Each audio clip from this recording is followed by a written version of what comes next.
Go back just a little bit. I've got to pick you up. If you were to pick one Iceland story, which one which one would you tell? Oh gosh, I can't. All right, I can. You can. I can. All right, I'll go with this. So, oh mate, I had a I had a teammate convince me about how important their fish oil was for your well-being. You know, they have this cold fish oil. You know, and I was onto a health kick then. I'd lost a bunch of weight, and protein was quite expensive out there on the salary that I was at. So I was on this fish oil kick, and I didn't have much to do at night. I was just on LimeWire downloading new music and watching movie series, and I had a shot of the fish oil, and I saw there was a little. I didn't connect the two dots. There was a little rash on my thigh, you know, and I just ignored it and went to sleep. And then I woke up, and it must have been like 3 a.m, and I was hot, you know. I was really, really hot. And I took the blankets off, and I switch on the light. And as you do, you look in the mirror and you squint and you're waiting for your eyes to adjust.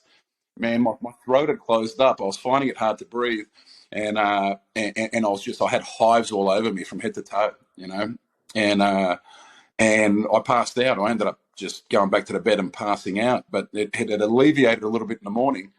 So I go to the hospital, you know. They say, go to the hospital, get it checked out. I go to the hospital, and they take me back, okay? And it was an Italian doctor. They're all, you know, Enerson, you know, Davidson. And then I had Salvatore take me back. You know?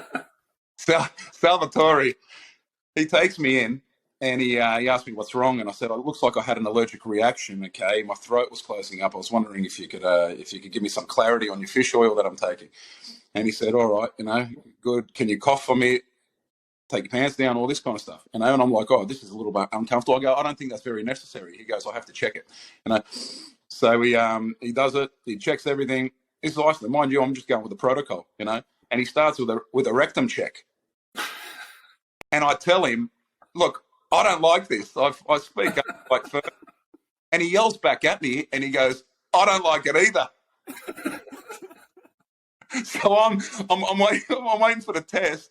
He's got his phone on the desk, probably about, like, say, 2 meters away, and it just starts ringing like a Beethoven ringtone, you know, and I'm just staring at a wall. And he answered it. He actually went and answered it. Okay. Long story short, I leave there. I'm not very impressed. I go to practice. I just got the shits, and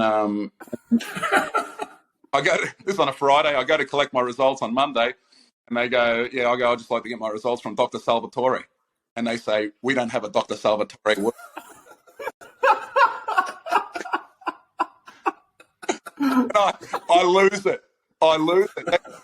This is me. She goes on to the next person, and I say, no, we're not done yet. Okay, I've got some demands. I saw a doctor. His name was Salvatore. So they brought the head guy in, and he goes, "Who are you looking for?" I go, "I'm looking for my test. I came in on Friday. A guy did a comprehensive check on my health. I don't think it's necessary. I want to know if I'm okay, you know."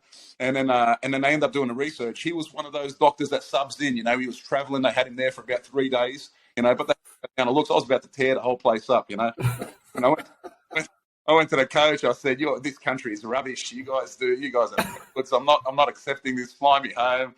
And yeah, that was probably the craziest one. There's a few others, but that's up there.